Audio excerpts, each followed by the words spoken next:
Cuba cómo le provee esta educación gratuita a todos sus ciudadanos, ¿no? Pero ¿cuál es el precio de esto? Que ninguna educación en el mundo puede ser gratis, porque todo ese dinero que se emplea para pagarle a los maestros y demás sale de los taxes de las personas. Lo primero es que en Cuba los taxes son de 1000%, porque todo lo que produces te lo quitan.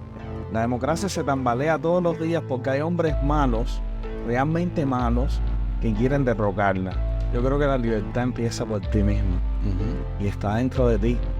Tienes que trabajar por descubrirla. Bienvenidos a Sabor a Freedom, el espacio donde celebramos la libertad y las voces que se atreven a destacar en la multitud. Con ustedes, nuestro anfitrión, César Grajales. Muchas veces, si no la mayoría, la historia suelen contarla a los vencedores desde el lugar y el poder de la victoria, ignorando o sencillamente borrando cualquier versión que no se adecue a la narrativa conveniente. Nuestro invitado de hoy es alguien que desde el cine ha demostrado esa narrativa a través de una obra sólida, sincera y a veces lacerante, porque la verdad a muchos suele molestarle, como se muestra en uno de sus últimos documentales, Veritas, la cual cuenta la verdadera historia sobre Bahía de Cochinos. Cineasta, periodista, cofundador de Cuban Diaspora Film Archive, varios de sus filmes premiados en importantes festivales. Es un gusto tener con nosotros hoy, aquí en Sabor a Freedom, a Eliezer Jiménez Almeida. Bienvenido, Eliezer.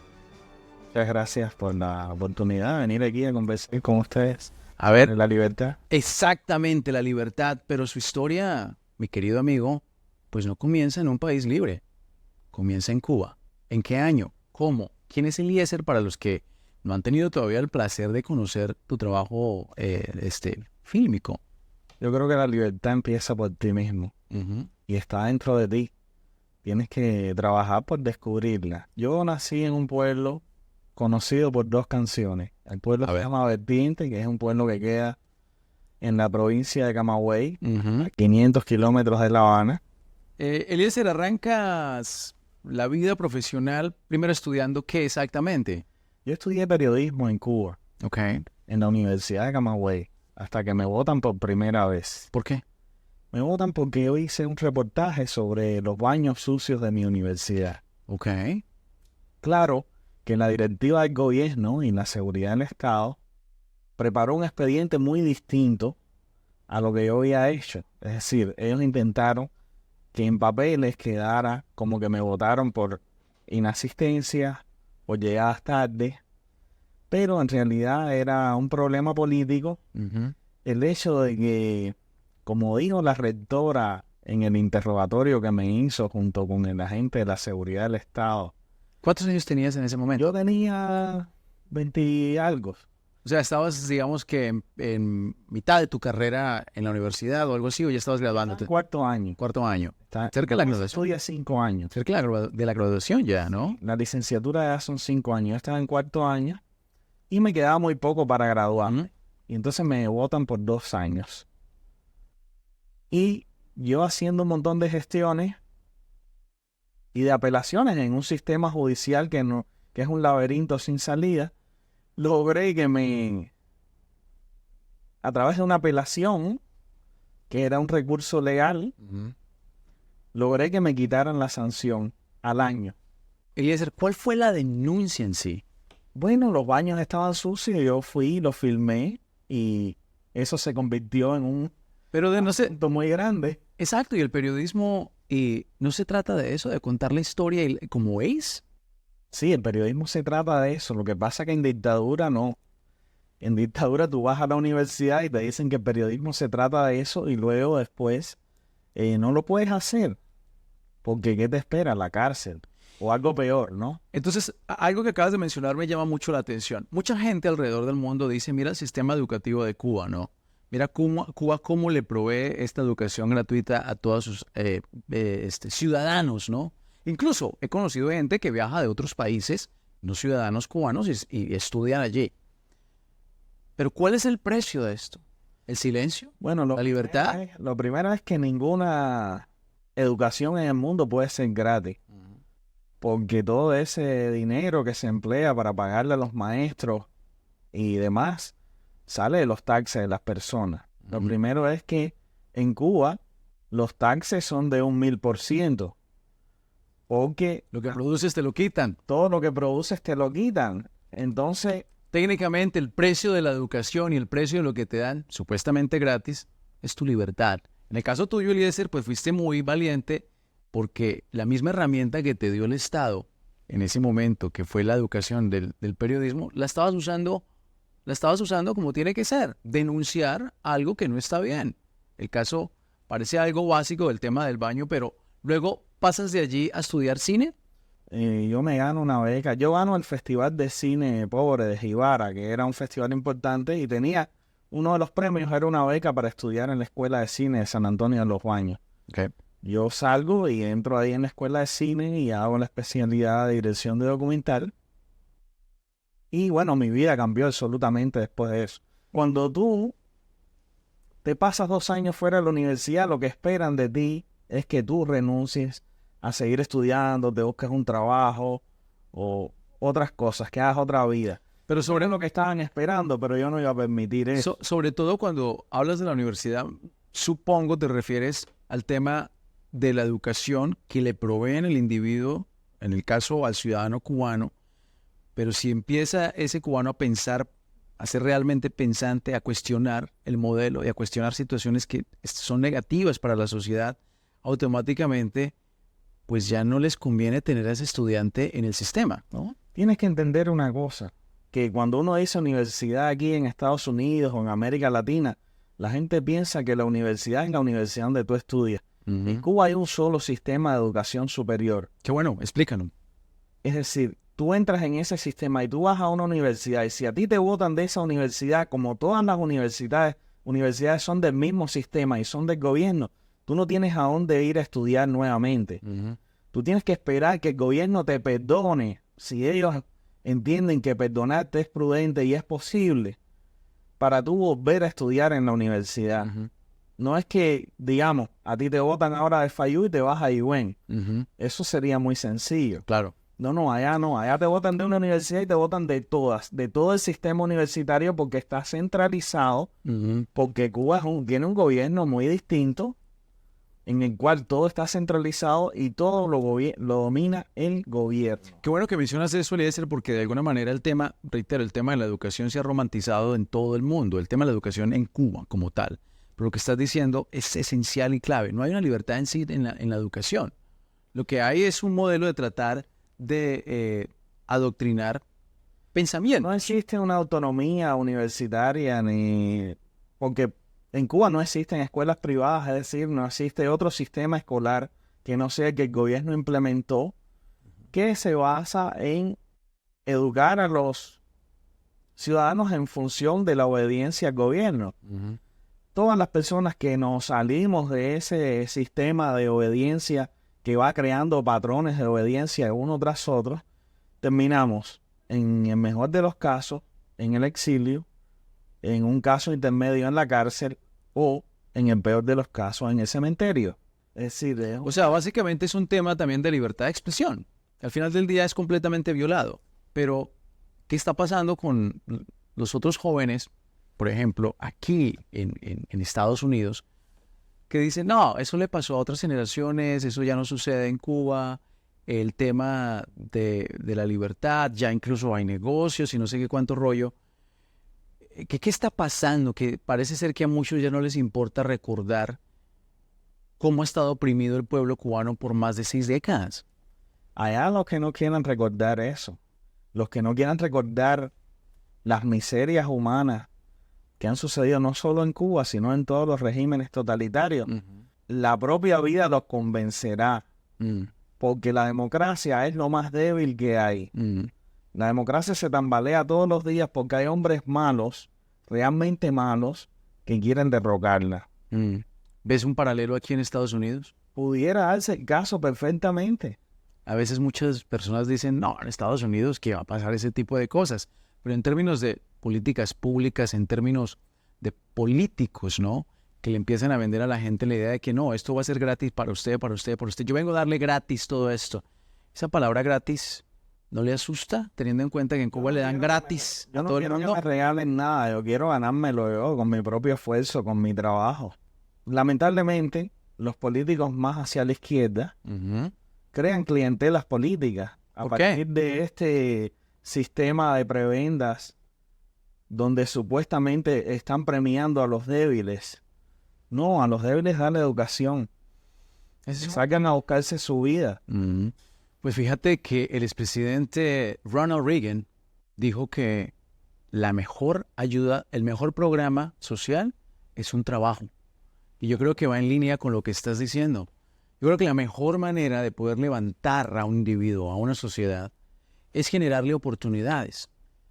Lastimosamente, pues en Cuba no han existido esas oportunidades por más de 6 décadas. Sin embargo, el espíritu tuyo te ha llevado a generar unos documentales, un contenido fílmico que ha hecho que ganes premios. Cuéntanos de esos premios, cuéntanos de esas documentales que has generado para que la audiencia que no ha tenido la oportunidad quizá de ver alguno, se apresure a ver un poco de tu trabajo fílmico. Mira, el resumen es la vuelta a Leo en una página. Muy bien. Yo sí te puedo decir una cosa. El cine es mi vocación y mi vocación es mi vida. Si yo no lo defiendo, no me defiendo. Eso es lo que te puedo decir. Más allá de los premios, más allá de los festivales, más allá de las exhibiciones en 30 países, más allá de todo lo que yo he podido hacer, es esa actitud vocacional ante la vida y ante la realidad que tienes que afrontar, lo único que te va a dar la posibilidad de crecer. Yo no me quejo. No se vale quejarse, lo único que se vale es trabajar. No hay que culpar a nadie. Sobre todo en un país como los Estados Unidos, que todo depende de ti mismo. Tú eres el responsable de ti mismo. No puedes responsabilizar a nadie de otras cosas. Este es un estado de derecho, donde todas las personas tenemos acceso a la sociedad y a la política. Y creo que debe ser el modelo para todos los que buscan esa inspiración, ese espíritu empresarial que tratamos de resaltar aquí en nuestro podcast, Sabor a Freedom, un proyecto de la Iniciativa Libre. Y me gustaría saber cómo fue ese contacto y ese primer ingreso a los Estados Unidos. ¿Cómo llegas a este país que tiene muchas oportunidades pues, para el que las busca, como tú, Eliezer? Yo tenía muchas relaciones en aquella Habana y yo tenía ya demasiados problemas políticos. Y la gente que me quería bien de esa oficina de intereses y de otras embajadas como la embajada holandesa, a los holandeses que les agradezco toda mi vida, entonces me inscriben en ese programa de intercambio cultural sin yo saberlo.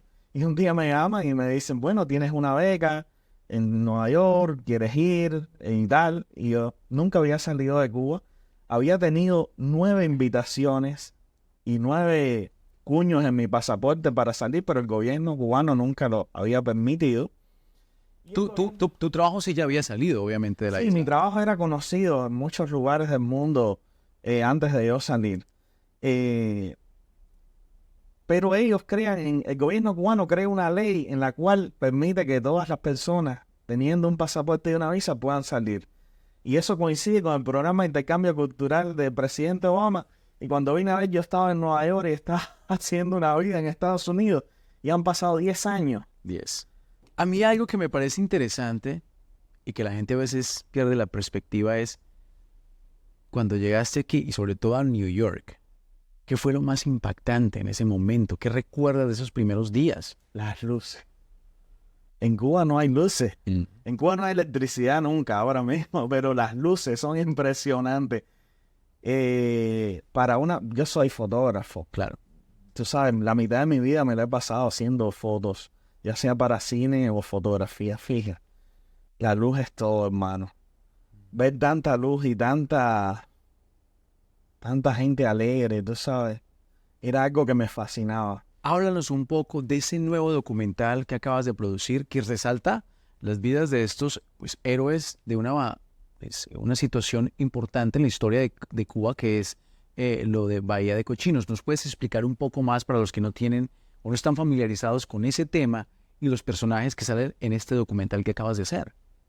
Bueno, Veritas es un documental de largometraje que yo realicé en el año 2022 y que se estrenó en el Festival de Cine de Miami.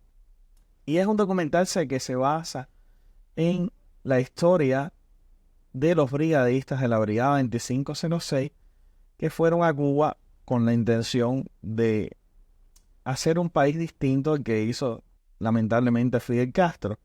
Ellos, fue una invasión con el apoyo de la CIA y del gobierno americano que fracasó tristemente en 72 horas, pero yo sigo todo el itinerario de lo que vivieron estos hombres en Cuba, porque ellos, una vez que fracasa la invasión, ellos los toman presos, fusilan a algunos de ellos y la mayoría van a una cárcel que se llama El Príncipe, que es una cárcel que creó el Imperio Español en Cuba. Y el resto va a Presidio Modelo, unos 100 y tantos, que es en la isla de Pinos, que es una isla al sur de la isla Grande de Cuba. Entonces, están 22 meses en prisión. Wow. Esos 22 meses, las familias aquí en Estados Unidos, más una comisión que se creó, intentaron recaudar dinero para su rescate. Fidel Castro pedía $62 millones por el rescate, que finalmente se consigue en insumos médicos y alimentos para bebés. Y bueno, ese regreso a los Estados Unidos y toda la atmósfera que se crea alrededor de eso es el documental. Se llama Veritas porque desde que sucedió eso, la narrativa que hemos escuchado, no solo en Cuba, sino a nivel mundial, es la versión del castrismo. Y la versión del castrismo ha caracterizado a estos hombres como mercenarios, cuando eso no fue así. La mayoría de estos hombres se inscriben voluntariamente para ir en ese esfuerzo a liberar a Cuba del comunismo. Eliezer, en tu opinión, y ahora tocas un tema importante, en tu opinión, ¿qué es lo que pasa a nivel mundial que aparentemente prefieren escuchar la verdad desde una óptica como el tema del castrismo, por ejemplo? Creerles a ellos más que a los que realmente, o los verdaderos protagonistas de la historia. ¿Qué es lo que pasa, no? ¿Por qué escuchan unas voces y no quieren escuchar otras? Bueno, porque sucede una cosa que sí la izquierda ha potencializado, es que la utopía es infinita. Entonces, lo que ha hecho el marxismo y el postmarxismo y todas estas ideas de la izquierda es siempre venderle a los jóvenes una vez más. Todos los jóvenes de todas las generaciones, después del manifiesto comunista, han creído en esta utopía, que en el socialismo real todo funciona muy bien en el discurso, pero nada funciona en los hechos. Si lo llevas al cine, es un buen guión con una muy mala película. Sí, es muy buen guión, es precioso, la utopía es maravillosa, pero la realidad es espantosa. ¿Crees, Eliezer, que hay que seguir contándole la historia real a los jóvenes en las universidades de esa utopía que le quieren vender, por lo menos aquí en Estados Unidos, algunos políticos, de que el socialismo, o incluso en su defecto el comunismo también como tal, es una... De hecho, he visto videos donde hay universidades donde jóvenes promocionando el comunismo. A mí me parece una completa locura. ¿Crees que es importante seguir esa discusión de decirles y mostrarles cómo ha fallado en todos los países del mundo que se ha intentado? Bueno, eso ha sido mi trabajo en los últimos 15 años. Yo tengo vocación a reescribir la historia de mi país, pero a reescribirla desde la honestidad y desde la verdad. Yo he tenido esa vocación y con mis estudiantes trato de influir hasta donde puedo, en el sentido de ayudarlos a comprender que hay una posición más allá de la izquierda, que es la posición humana, la posición humanista. Cuando tú te sientes un ser humano y tú aprendes a ser un ser humano y tú aprendes a emocionarte y a sufrir y de la tristeza y de la alegría, tú vas a poder ayudar a otras personas a que sientan esas mismas cosas. Con mis películas yo intento eso. Muchas veces lo he logrado. Entonces, sí, trato de ayudarlos en todo lo que puedo a que conozcan otras posiciones políticas, otras posiciones ideológicas, y que aprendan a contrastarlas y a ser críticos no solo con la realidad, sino consigo mismo. Si tú no te levantas todos los días y te miras al espejo y dices, yo quiero ser buena persona, difícilmente lo puedes hacer. Y como te dije cuando empezamos la entrevista, la libertad comienza por ti mismo. Es el primer paso. El día que tú te sientes libre, te sientes despojado de prejuicios, o haces todo el esfuerzo que tú puedes, porque nunca te vas a sentir libre absolutamente, solo puedes hacer el esfuerzo. El día que tú haces ese esfuerzo conscientemente, todos los días cuando te miras el espejo en la mañana, seguramente lo vas a poder hacer el resto del día. Eliezer, gracias por estar con nosotros hoy aquí en Sabor a Freedom, un espacio de la Iniciativa Libre. Oye, gracias a ustedes por este esfuerzo y conmigo pueden contar para ir a predicar la libertad a todas partes del mundo. Gracias de nuevo. Y ustedes, amigos, no se pierdan un nuevo episodio pronto de Sabor a Freedom, aquí, un espacio patrocinado por la Iniciativa Libre. Concluimos Sabor a Freedom. Sintonice cada semana a través de las redes sociales de la Iniciativa Libre. YouTube, Libre Initiative. Facebook, The Libre Initiative. Twitter X, @Libre Initiative. Instagram, @WeAreLibre. O visítenos en lainiciativalibre.org.